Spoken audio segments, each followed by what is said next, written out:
So, Dave, we got a call an audible this week, man. I got a call on the bat phone from Scott. My man had to bail on us. He can't make it. It's just us. Do I get to drink his whiskey? You know what, man? If you can get to it, I won't say anything. I'm looking at my watch as we speak. And here's the funny thing. It's funny that you should mention that, because this was his excuse. Hey, man, I can't make the show. I got to go to happy hour. I'm like, really? You couldn't at least lie to me? I mean, just give me something. You're going to full on, I got to go to happy hour. I'm going to go drink with friends. Sayonara. Have fun with the show. This is what happens when you do podcasts with friends, sir. They just tell you the truth and go right on with it. Yeah, well, you know what, man? And in classic Major League fashion, we're going to go to the bullpen. I got a guy. So we're going to be just fine. All right, buckle up. Let's do this. Onboard computer synchronization. Now entering the nexus of geekery and guy world. In 3, 2, 1, mark.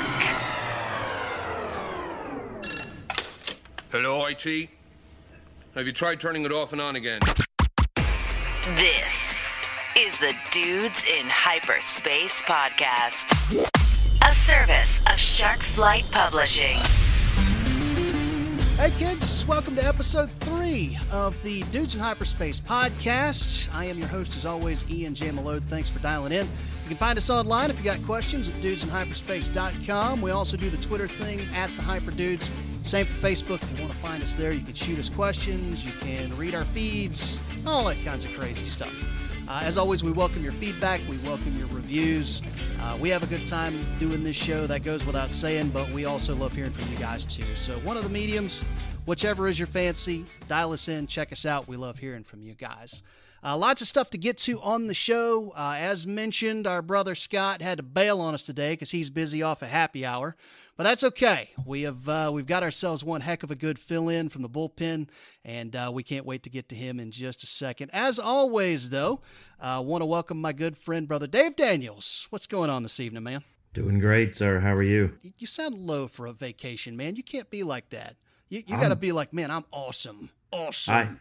I am very chill. That's where I'm at right now. I'm just, it's very relaxing. I can go at noon and grab myself a bourbon or a whiskey if I want one. No one looks at me weird. I send the dog to her bed so she can't look at me judgingly, so I'm fine. Remember the days that we just called that college? Beer, 2 p.m. No problem. Now you got to make excuses to yourself. That's right. Adulting. It is a thing, the adulting. So listen, in light of our friend coming on here, we are not going to have a news segment per se like we always lead off with the show. We typically give, for those who know the show, we typically run down a couple of the big headlines that have caught our eye. It's ironic that the last time we had in episode 2, I said, yeah, there's just not much happening right now. Everybody's waiting for Comic-Con in San Diego because we had a major bombshell that broke since episode 2 or potentially is about to break.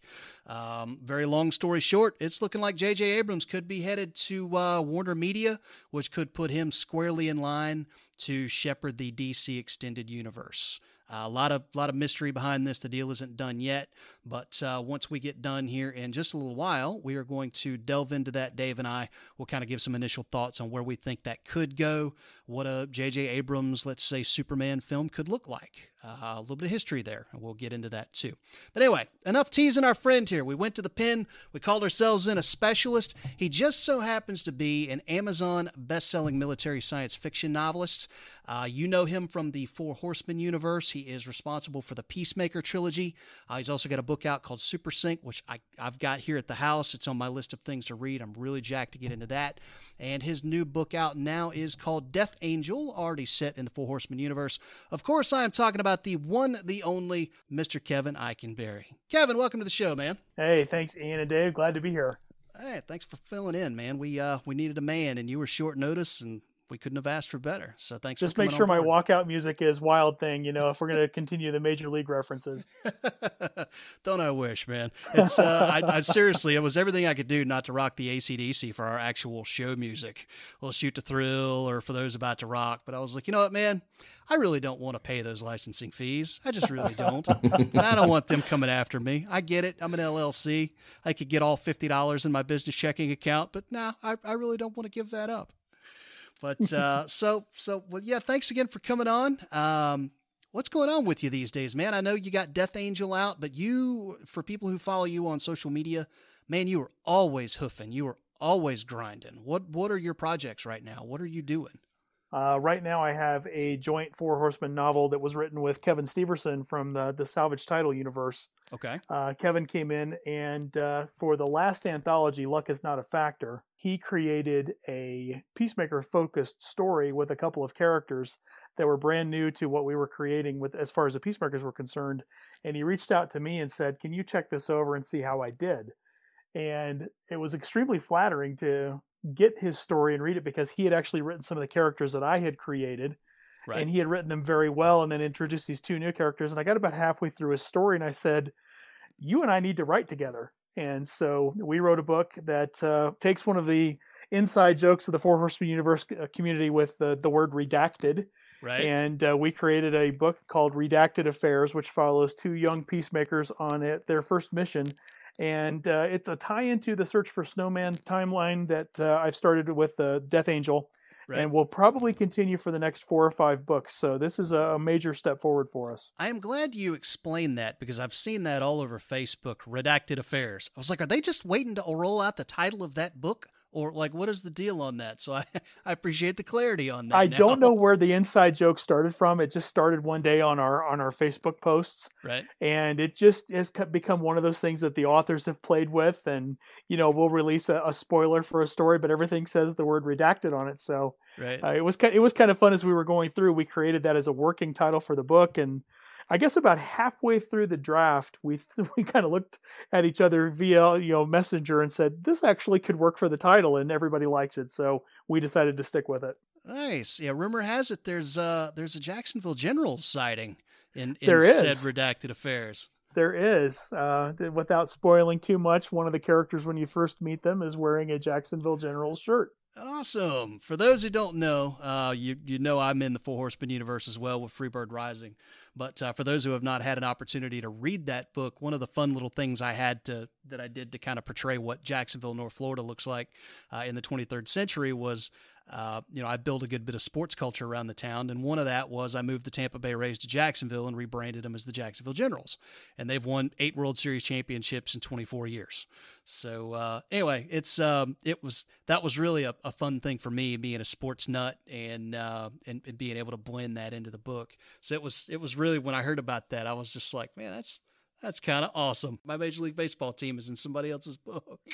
Well, it's always fun to be able to do those little Easter egg kind of things for the fans, because especially with the Four Horsemen fans are such a rabid fan base as far as reading the books as soon as they come out and seeing the connections between the two. So it was kind of fun to be able to throw that in there. And there's a few other ones too, but I won't go into those. Yeah, well, it's a fun crew to be a part of online, especially. There is a Merc group, Facebook group that you can get involved in, and it's a blast to get in there and just hang. Whether it's hanging with readers or hanging with other authors, it's a lot of fun. So, let's kind of backtrack this a little bit and get back to the genesis of all of this. How did you come to be a part of the 4HU? How were you introduced to that? So it's a kind of a long story, but I'll tell the shortest version possible for you. At Worldcon, the World Science Fiction Convention in 2016 in Kansas City, I had been invited to sell books as part of Wordfire Press's booth that they had. Their Wordfire Press is owned by Kevin J. Anderson. And when at Worldcon, I actually found myself in the booth right next to Chuck Gannon from Baen Books. And Chuck and I had several instances of conversation. We've since have become very good friends. I consider him a brother. But at the end of the convention, he offered to blurb the sequel to my debut novel, which was called Sleeper Protocol. And he offered to blurb the sequel, Vendetta Protocol. And in the process of going through that, when he emailed me back with the blurb to use for the book, at the bottom of it was, I'm going to get you in contact with Chris Kennedy and Mark Wandry, who are starting a project that I think you'd be a good fit for. And within a day or so, I got an email from Chris and Mark that talked about what they were doing with the Four Horsemen Universe, which I had not heard of at that point. And they both had written 2 books in the universe, and then they wanted to use book 5 as an anthology to broaden it out. So basically, sight unseen, on Chuck's recommendation, they sent me the paperwork for kind of the Bible of the universe, and said, go write a story. We want to see what you can do. And so I wrote the story that was called Stand On It in the very first anthology, A Fistful of Credits. And I turned it in, and I was very frank in my email. I said, I have not read the other books. I really don't know if I'm even close to what you want. Please give me your feedback. And I had an email back from Chris within a few hours, I think at most, that was, we love this. Can you write a book?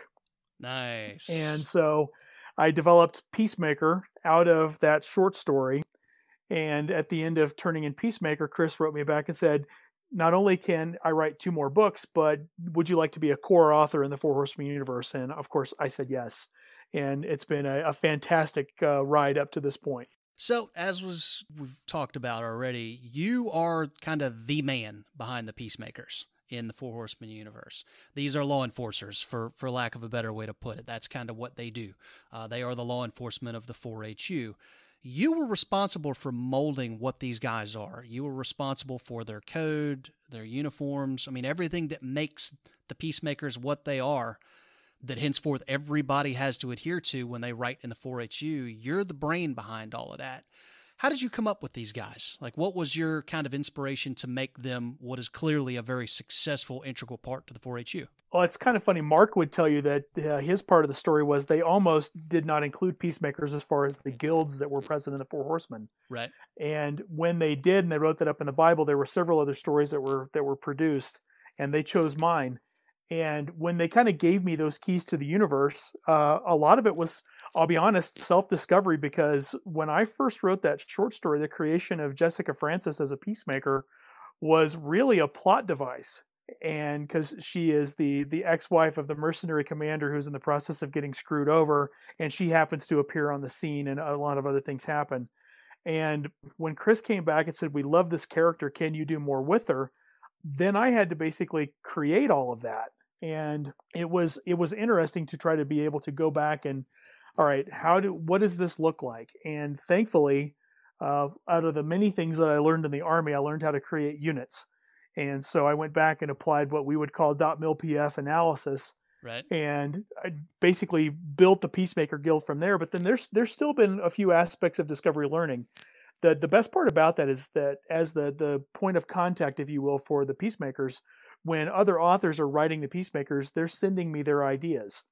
And I get their ideas and I look at them and say, hey, you know what, that could actually work as part of the larger picture. Or I have to, every once in a while, nope, that's not going to work for what I see for these guys doing, and kind of go from there. So while it's been fun to create them, it's still very much a work in progress. And as we continue with the storyline, The Search for Snowman, who is Jessica's father, that's his call sign, we're basically expanding what the Peacemaker Guild does, so you can actually see not only what they do on a daily basis, but what they kind of do from, for lack of a better term, a special operations standpoint as well.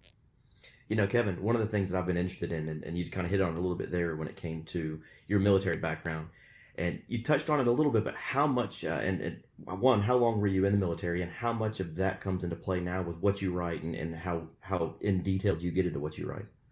I was medically retired after 23 years, 10 months, and a few days of service. And so as far as that aspect coming into my writing, it's there, it's present all the time. I mean, that's a major part of my life that I spent involved in the military in one way, shape, form, or fashion. So it definitely comes through, and it makes it easy to write the little nuances of military service that people that read military science fiction like. I had a review pop up one time that was the only thing the guy said in the review was, I really like the fact that you got the call for fire process right, which is calling for artillery fire. And those are just things that are fairly easy to do because of the experience that I've had. And yeah, it's definitely going to come through. And it's not that I'm trying for authenticity or anything along those lines. There are some things that I certainly don't fully understand, but I reach out to the folks that have had those experiences to be able to actually write them as well as I can. Clearly from your bio, space has always been a big part of what you do. Talk to me about how that kind of influenced your decision to go into sci-fi, and then particularly your experience working with Space Camp. What did that do for you as a science fiction author?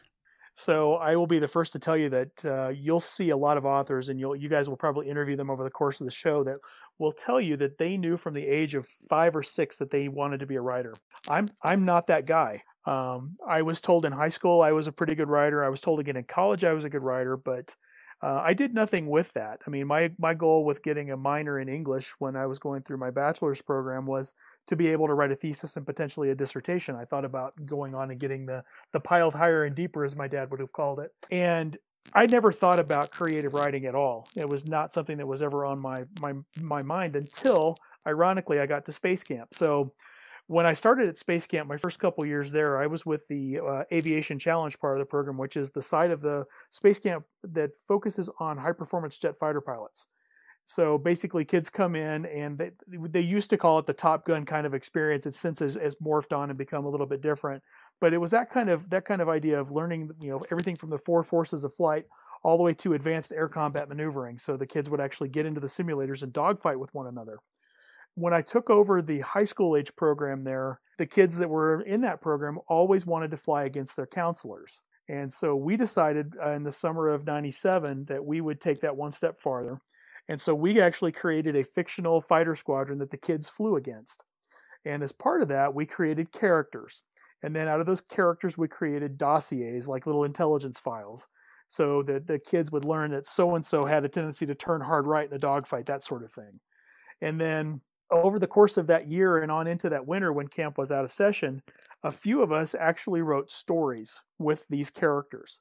And fast forward a few years to 2003 when I was deployed, I actually took some of my stories from that and kludged them together into a novel.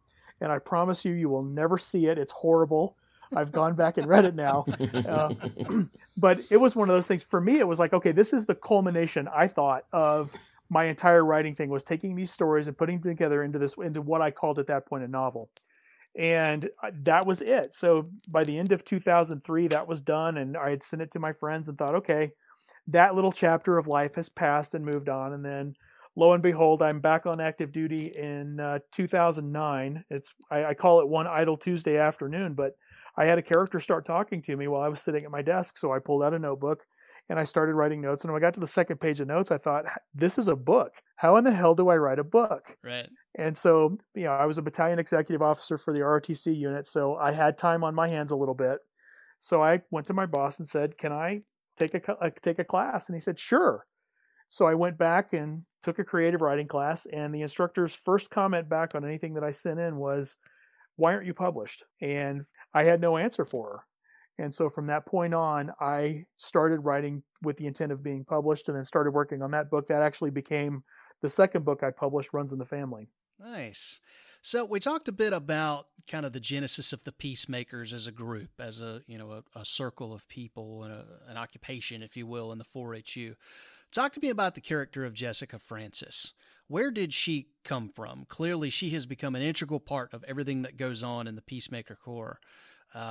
Where did she come from? Like I said earlier, she was almost an afterthought when I initially created her, because I wanted to create another level of conflict for the main character to have to deal with his ex-wife coming back in. And not only is she there, but she's a peacemaker now, and there's all kinds of mass hysteria involving her sudden appearance in this story. Right. And when Chris came back and said, we like this character, we want to tell her story, I kind of had to come back and say, okay, what do I want to do with her? And what really is she? And I tried to kind of look at it from the perspective of, I want her to be, in some ways, the best that humanity can be, but also show humanity, or show the rest of the galaxy, that humanity means business. And we're not afraid to get our hands dirty if necessary. And so really, as I went through writing the first book, Peacemaker, that was the intent. And the other part of it was, I actually had a friend of mine not long ago, we were having lunch. He said, so why did you choose to write a strong female character like that? And the way you write her is very impressive. And I said, well, I have two daughters. Right. And both of them are under the age of 12. And I really don't want my oldest to pick up the book here in a couple of years and read it and go, Dad, what the hell? I wanted her to be, this is a character that she could identify with and she could go with. And that's kind of my approach for her, has always been that way. And then one of the things that is Jessica's strong point in the books is that she finds friends and allies in unthinkable places. And she does that merely by being human and being approachable, being polite and gracious, but also being very serious and very to the point. And That's been fun to explore because I ended up taking one of the different races in the universe, the Minshaw, who are basically giant praying mantises, and basically making friends with some of them, which at that point was really not something that had been developed in the universe. But everybody liked what we did with that, and just kind of kept going forward from there. So yeah, she's a unique character who I really created so my daughters would have somebody to identify with. How did she become a University of Georgia graduate? Of course, well, that's probably a longer story. All right. I really don't know. I mean, I went to graduate school at Mississippi State, so I'm an SEC fan for life, and I actually turned down a job at the University of Georgia. That's a very long story. We're not going to get into that. Maybe when I see you in a week or so. All right. But it was something where I wanted her to have a call sign, and then Bulldog was fairly obvious, right? Right. Because of Mississippi State Bulldogs. But then I thought, I need to distance her from me a little bit. And so it was University of Georgia because it kept it in the SEC, kept that love going, and it really fit when I wrote that. And then I have another friend, a reader, who is a University of Georgia graduate, and it was just kind of one of those that I plugged in together and said, you know what, this is what I'm going to do. I'm going to make her a Georgia grad, go from there. Dave, I think we've found our SEC guy when we have our college football preview here in a month or two. I think there's enough from ESPN on the SEC. I don't know that we really need to add a whole lot more to that. I mean, they really do pimp them out on their own. They really, really do, don't they? There's lots of love of the national media for the SEC and football.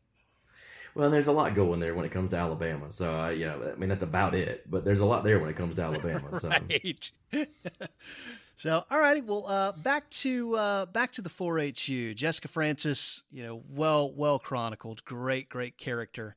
But now with Death Angel, you kind of shifted gears a little bit and introduced us to somebody new, and that's Tara Mason. Very seems like a very different type of person. So, tell me a little bit about her and where she came from. So, and that goes actually all the way back to the novel Peacemaker, because Jessica in that book is sent out on a second confirmation mission because the guild wants to make absolutely sure that a human, particularly a human female, can handle being a peacemaker. And the selector, who is basically like the overall commandant of the corps, if you will, he arranges for her to have a mercenary force attached to her for her mission. And Tara is one of those mercenaries. And so Tara has a storyline that goes all the way back to Peacemaker. And as we got through what happens in the original trilogy, going through the book Honor the Threat and then Stand or Fall, it really set Tara up to go and do something different. And so when Jessica takes up a mission to help the Depic, which that's a storyline with Marisa Wolf and Casey Azell with their books Assassin and Hunter so far, they asked to have Jessica go to them for a couple of books, which I was absolutely thrilled with because they're fantastic writers and I knew they would really do the character justice. That gave me an opportunity to look at, I still need to have someone that the Peacemaker Guild trusts looking for Jessica's father because of his disappearance and because of what they think he might know or what he might suspect. And it was an easy thing for me to pick up that with Tara and say, okay, here's this character who was branded a coward when she really wasn't. She was following orders, and her development over the course of the original Peacemaker trilogy to a point where the Peacemaker Guild says, we're basically going to deputize you and authorize you to go do this mission for us, and then follow her continued development into becoming essentially a mercenary force commander. Right. Now, when you created her in Peacemaker, was she a character that you had always kind of earmarked or was she a character that you knew, I want to come back to this one. There's some magic here, and I want to come back and touch on that at some point, because you'd already written 3 Peacemaker novels with Jessica by the time you got to Death Angel, correct? Mm-hmm. Yeah, and with Tara having appeared in those novels, I actually had a plan for Tara not to make it out of book 2. Okay. And she continued to live, and actually I ended up killing off a character, I won't spoil it, in Peacemaker, who I originally thought was going to be one of those that could keep going. And when I got to that scene and that character died, it felt right to do so. That sounds really bad. It felt right to kill that guy, but and then Tara stayed alive, and it was one of those things. As I looked at her development as a human being, as a leader, that was kind of a shaping event for her and could really show her what she needs to do to continue to grow. And it just kind of stuck from there. So being able to take her on this journey has been a lot of fun.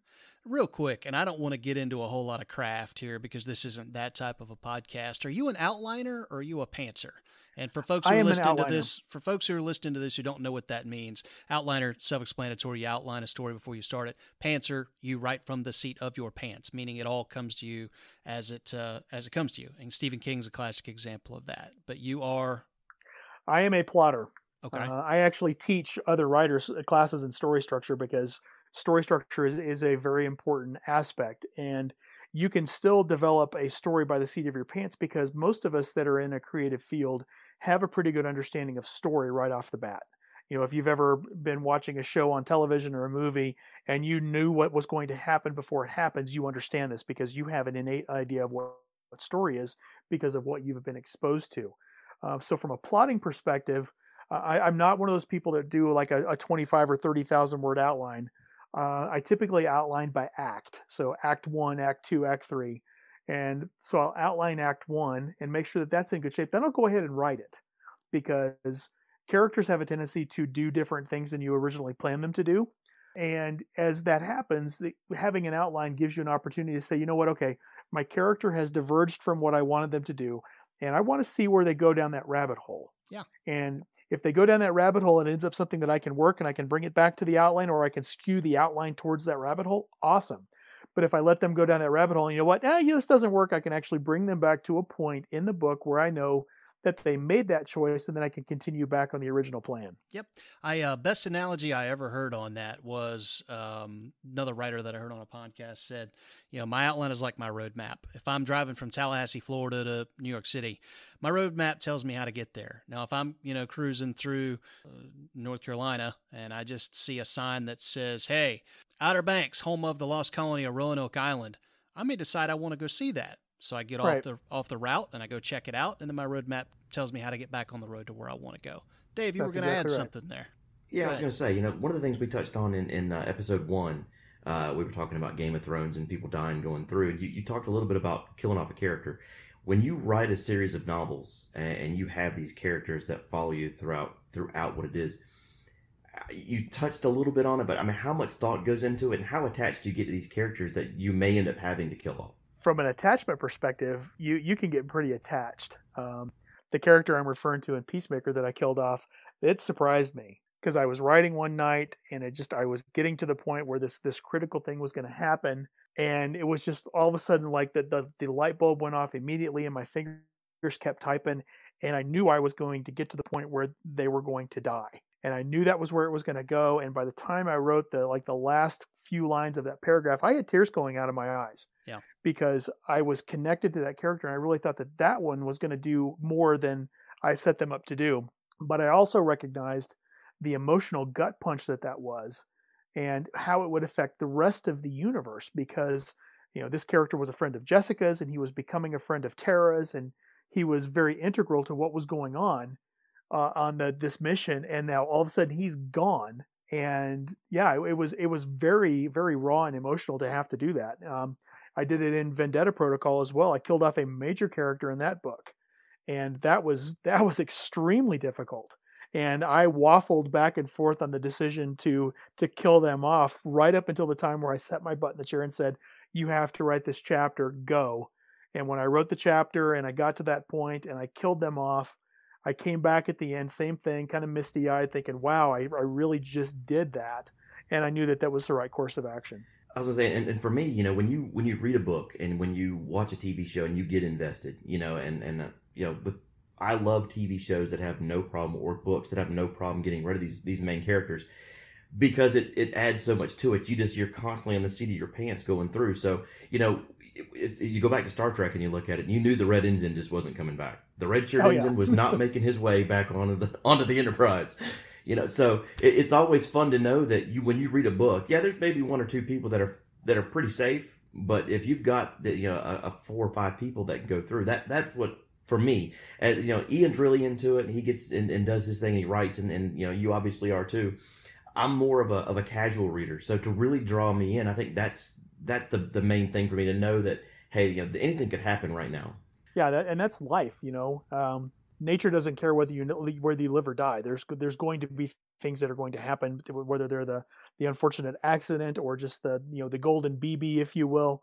Things are going to happen, and you as a writer, at least for me, you begin with a character, you begin with an idea of where you want them to go, but at some point you actually have that moment of what would happen if X happened to this character.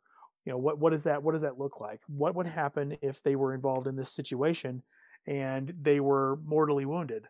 Or what would happen if they were just flat out killed? How would that affect the rest of the universe? Right. And it's really easy to kill off a character. I mean, all you have to do is write off that a character dies, and that's done. But if you want to do it with an emotional pull to it, where you've pulled the reader in, you have to explore what happens after they're gone. How do those characters react? From a military perspective, a lot of folks will tell you it's compartmentalizing the event and moving past it to a point that you can actually grieve. But what does that look like for the rest of your characters in a book that maybe don't have a military background? Would it be shocking? Would it be debilitating to them to actually have to go through this process or see someone killed in front of them? So being able to work through that really ties into how we as humans respond to the situations that we're in, and that's what you want your characters to do. Well, while we're on the subject of characters, we've talked a lot here about, the Four Horsemen Universe, because that's very much your bread and butter. But there was another book that you put out earlier on this year that the pitch that you gave me when we finally got a chance to meet face to face at Fantasy earlier on this year just completely sold me. You said, "This is my homage to Elmore Leonard," and that is the book Super Sync. Now, for those who may not necessarily recognize that name, Elmore Leonard, let me throw a couple of movie names out at you. Get Shorty, Jackie Brown, Out of Sight, Be Cool, and then finally, one of my favorite television shows of all time, Justified, starring Walt Goggins and Timothy Oliphant from FX. That's all derived from Elmore Leonard stories. This guy was a master of writing characters, and it shows through in every adaptation of anything he's ever done. He's obviously a personal hero of yours. How do you write an homage to Elmore Leonard in a science fiction setting? What does that look like? So Elmore Leonard, his nickname was Dutch. Dutch put out a small book on his tips for writing, and one of them was leave out the parts that people skip. What Leonard has always done in pretty much every one of the books that I've ever read of his, and I just picked up 2 more today, I'll come back to that later, but he drops you into a scene immediately, and you're introduced to a character or a group of characters, and you very quickly start to realize that not everything is as it seems. Right. And what you think that a character is there for, what their purpose is not necessarily that fact, and he keeps you guessing through the entire book as far as what's going to happen, or how far the main character will go. Will they be successful? Will they not? What are the effects of them failing to do what they want to try to do, or what you think they're going to try to do? Leonard was a master of that. His characters are fantastic explorations of humanity. If you look at, going back to Justified and Raylan Givens, the U.S. Marshal, Raylan appears in several different novels and even a couple of short stories that Leonard wrote. And he is the quirkiest character you would ever imagine. But there's no doubt that when the bullets start flying, the pistols are drawn and bullets start flying, that you want him on your side. And you know that from the moment you meet him. And he is just the quintessential characters. Jack Foley from Out of Sight and Road Dogs is the same way. He's a bank robber, but you realize that underneath all of that, he really is a pretty stand-up guy for a criminal. Right. And he doesn't necessarily want to change. He's very comfortable with who he is, but he'd really like to find someone who understands that.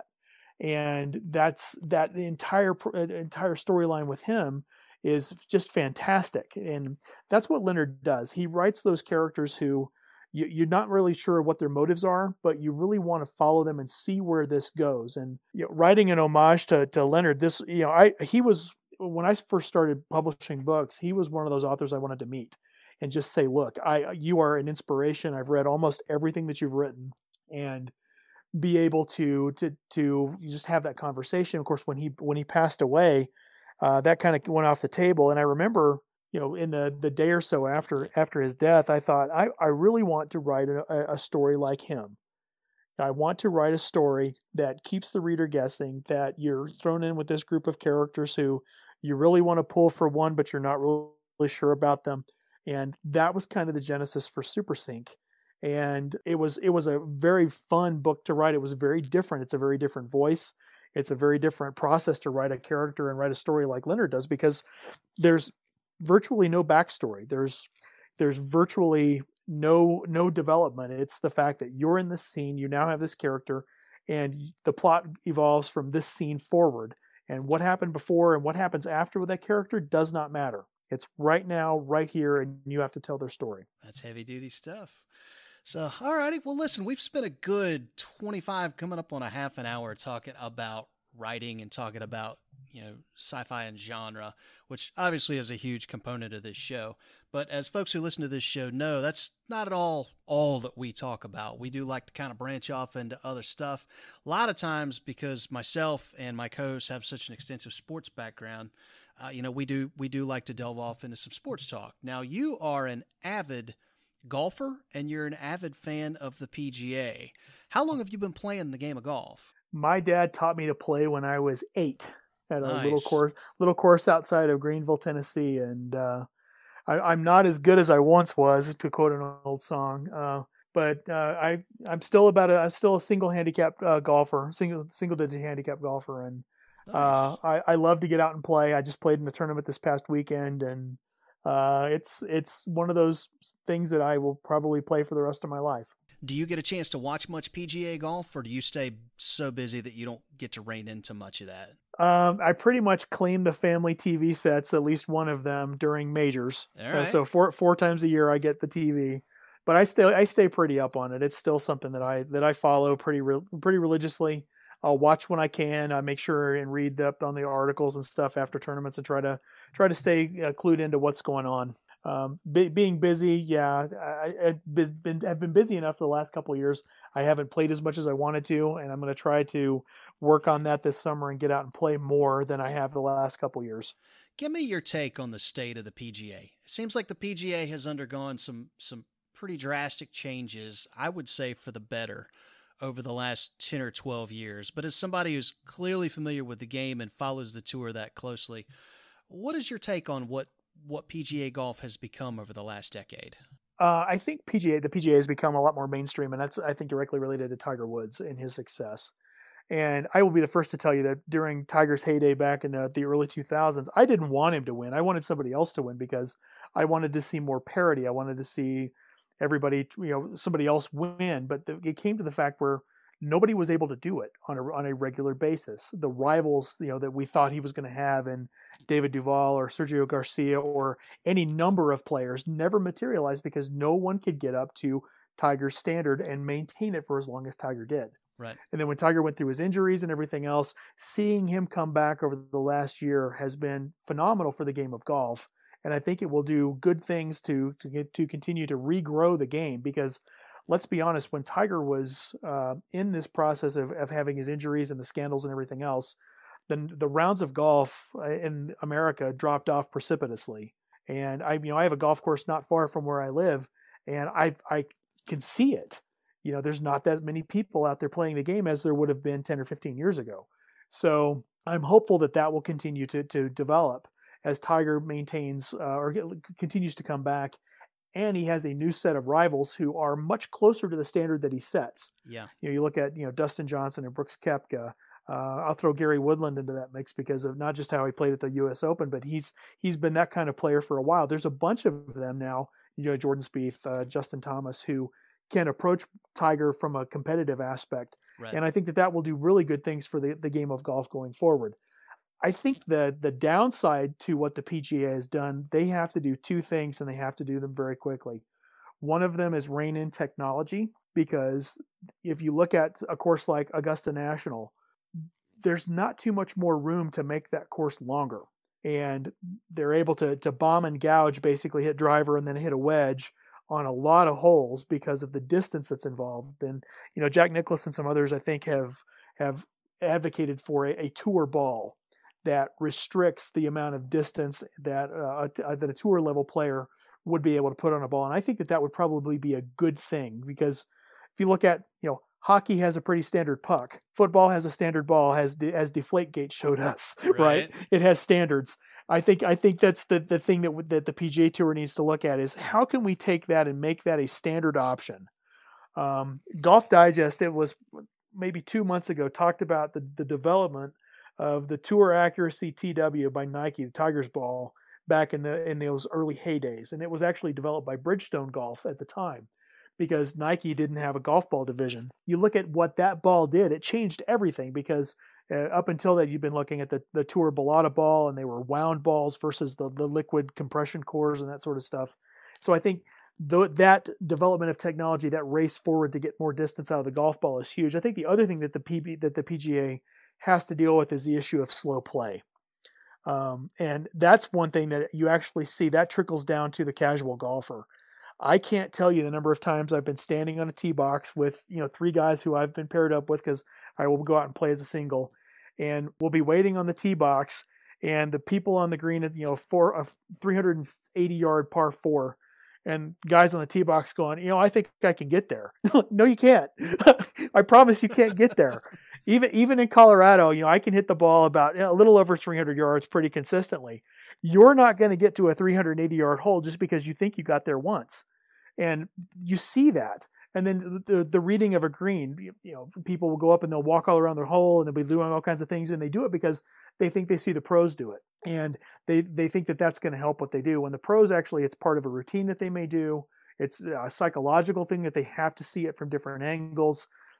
There's a whole different thing about playing at that high of a level of sport to be able to do those things. And when it comes down to the casual player playing every weekend or so, they may not understand fully what they're trying to replicate, what they see the pros do.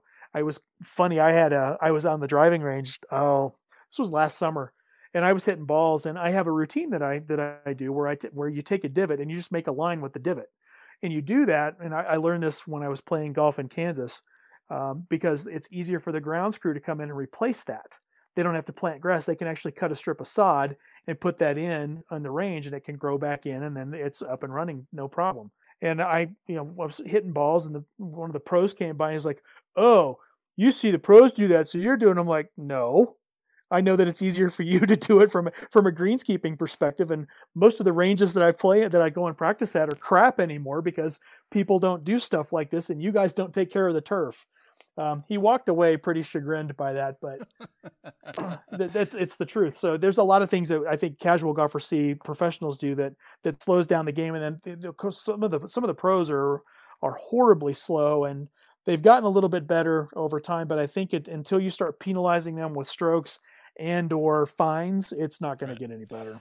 Yeah, Major League Baseball is dealing with that same issue of how do you deal with the downtime. And I'm a fan of some changes that they're proposing over there.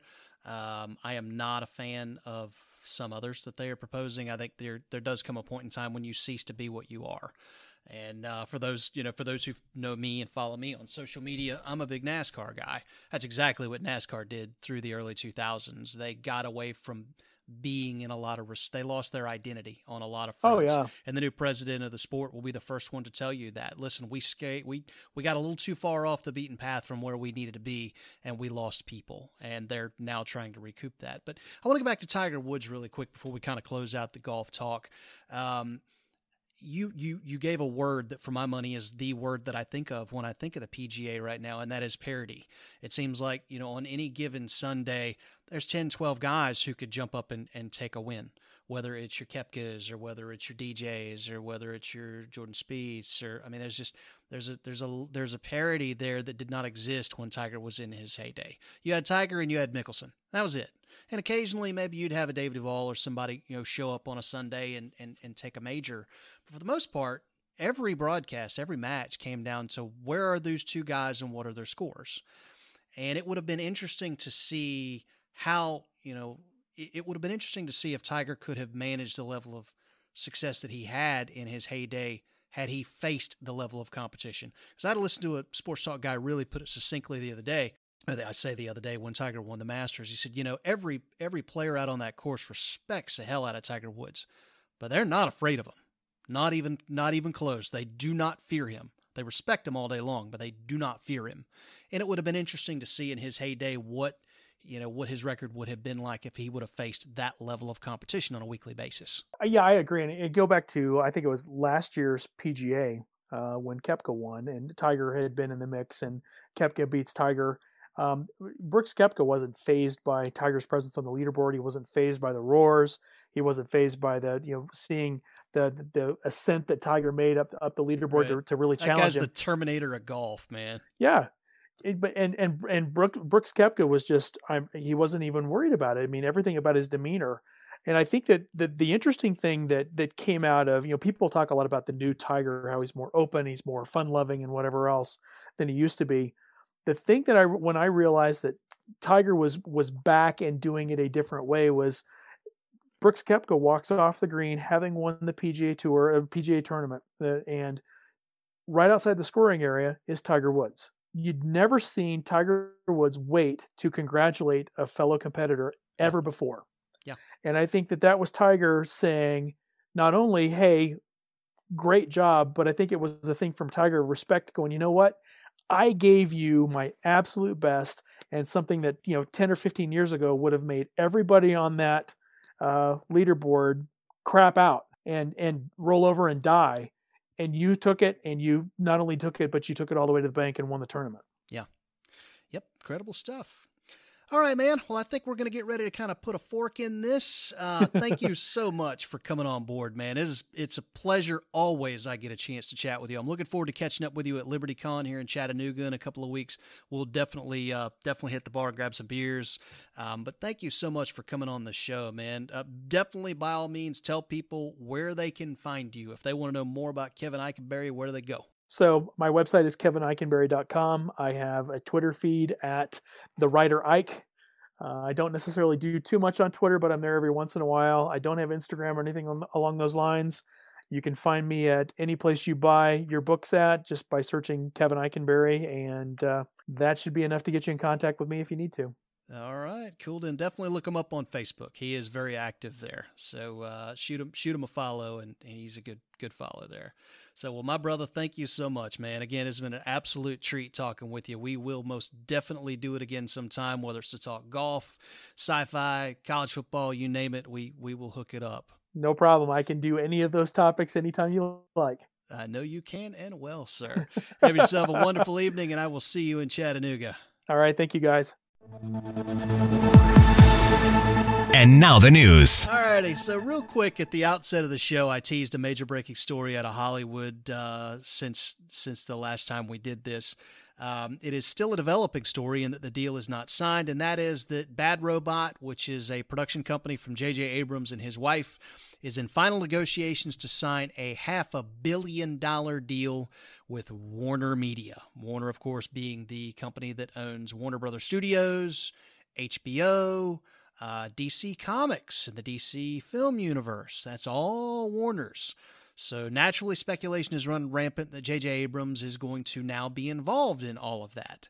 Ever since the departure of Zack Snyder, DC has been a rudderless ship. They have not had anybody to guide things, to guide the ship.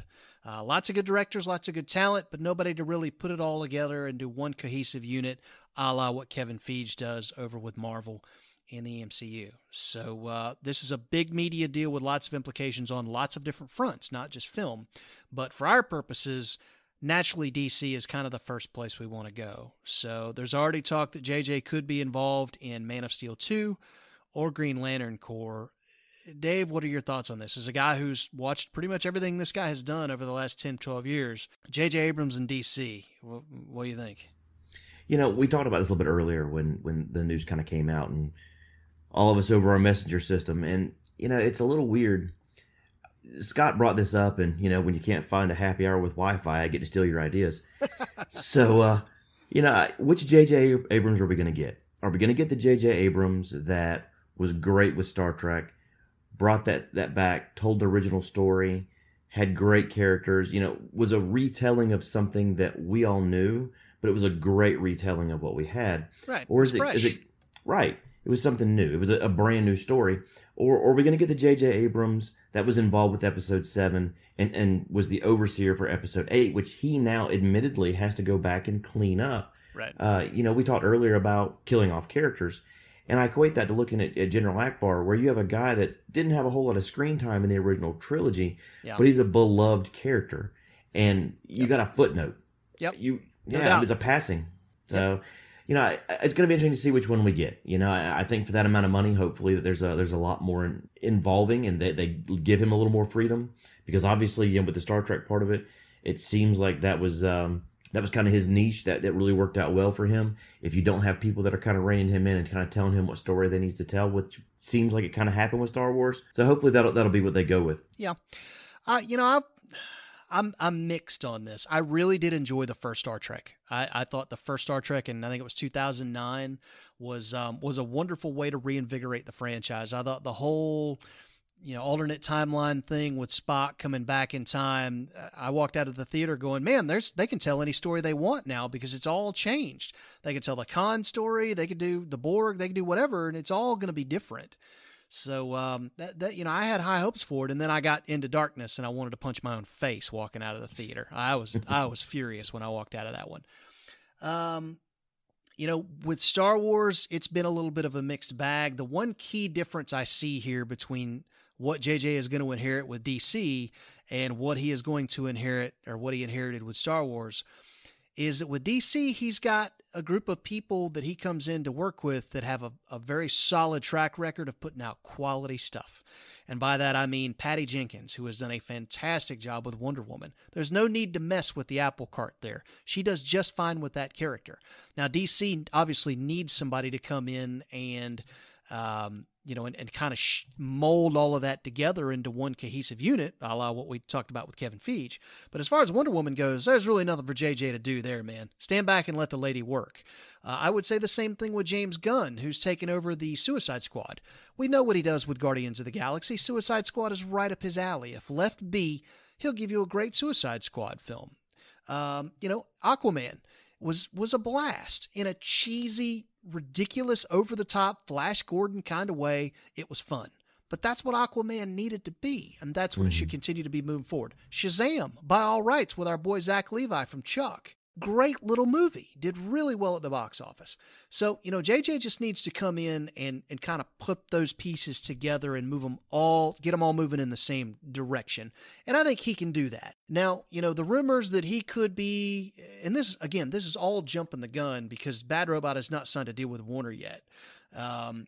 We don't know what JJ's involvement is going to be. We just know that DC needs a lot of help.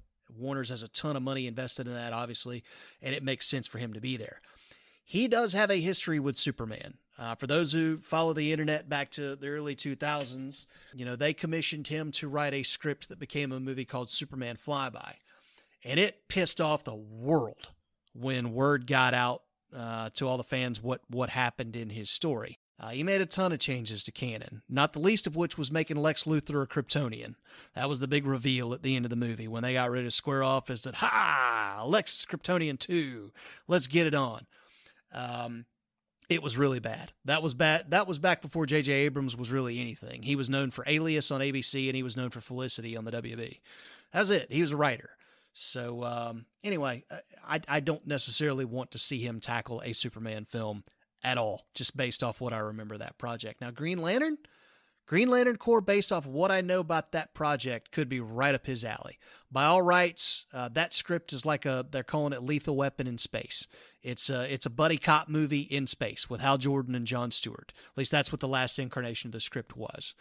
And that's right up JJ's alley. It's high flying, fast action with snarky dialogue, quirky characters with a lot of humor, comedy. JJ does that in spades. So he could nail a Green Lantern movie if they wanted to go that route with him. So I'll be interested to see. As has been mentioned, this is a big media deal. This is not just film. Bad Robot dabbles in television. They dabble in streaming. They dabble in scripts. They dabble in filmmaking itself. They're going to be a part of all of that. He's already a part of Westworld. He's got a couple of other pilots that are coming out on different networks through the course of the fall and the spring of this upcoming year that have his stamp on them. So he's a busy guy. And if this locks down the way that everybody's saying that it is, it's going to be interesting to see what pies his fingers are in the next year or two, particularly. So, all right, we'll keep an eye on that one. I think that's going to bring us pretty close to the hour marker. So what do you say we go ahead and close this thing down with White Flag? Wave that thing, man. Wave it. All right, here we go. White Flag. All right, so White Flag, for those who know the show, this is kind of the way we close things out, where we just basically tell everybody what's on our radar coming out here in the next couple of weeks. Could be geek stuff, could be sports-related stuff, could be food stuff, vacation stuff, whatever. What's on our radar for the next couple of weeks? So, Dave, I'll go ahead and throw it to you to lead off. What you got going on, man? Oh, vacation. I'm so jealous. Don't get me wrong, I'm looking forward to Chattanooga, but I know what's on your radar, and I really wish I was there. Yeah, man, heading to the Keys this weekend, going to be in Orlando next couple of days. So looking forward to that. But over the next couple of weeks, next month, what I'm really looking forward to is we finally got a rating for the new Joker movie, and it's an R rating. And I think that's going to be fantastic. And I think that we can look back at Deadpool, and they show how successful that movie can be, and how that rating, when used correctly, can actually bring people into a movie instead of drive people away. It wasn't the first R-rated comic movie, but it was definitely the one that set the standard here in recent times. So I'm starting to build a little bit. I'm getting a little excited. I know that Joaquin Phoenix is one of those character actors. He's one of those guys that's, I think, can do something special with that character if he does it right. The other thing that I'm looking forward to is something that's actually already come out. There is a new virtual reality game called Vader Immortal. It's a Star Wars virtual reality game. The original set came out the end of last month. They're now starting to spread out to other virtual reality sets, and it's supposed to be a very immersive game. I'm seeing some of the gameplay on it and how it works out. You basically put on the headset and you walk around as a character inside this world. You interact with other characters, including Darth Vader. There is a lightsaber in the movie, in the show, that you get. And you can, there's about 3 hours worth of gameplay where you do training with it. You can do things with it, and you see it all in front of you. You get to hear all the sound effects. So I'm really looking forward to finding someone that's got one of those. That's sick. We've got an Apple store and a Microsoft store right up the road from me in South Point in Durham. I may make a trip up there this weekend to see if they got demos on that. I had heard that was coming, but I didn't know it was that immersive. That's awesome. Yeah. So, all righty. Well, on my radar, pretty simple. Chattanooga, obviously, as Kevin and I talked about, I got LibertyCon coming up here the last weekend of June. So jacked about that. It's always fun to go to the cons and catch up with the crew, man. Kevin Ikenberry, Chris Kennedy, Casey Seville, Christopher Woods, that whole cast and crew of characters. They're a blast to hang out with. And then, of course, there's all the awesome readers who stop by to see us. So we sign books, we drink beers. They're a great time. And this will be my first trip up to Chattanooga for LibertyCon. I've heard nothing but glowing things about the experience. So really, really jazzed about that. On the television front, Stranger Things Season 3 drops 4th of July weekend. I'm ecstatic to see what that's going to do for us. The trailer that they showed with The Who, which is always a good way to go for a trailer, was fantastic. So ready for that. And then on the sports front, NASCAR heads back to Sonoma this weekend for a little bit of road racing, but they're going to commemorate 50 years of racing at Sonoma by bringing back the old carousel configuration on the track. So for diehards, old schoolers like me who remember that, it's really a fun thing to watch. Anytime you can get that many drivers braking that hard on that many turns in those types of vehicles, this isn't an open wheel car where you've got half the weight on twice the tire. These things are big and they're bulky and they lumber, stock cars are.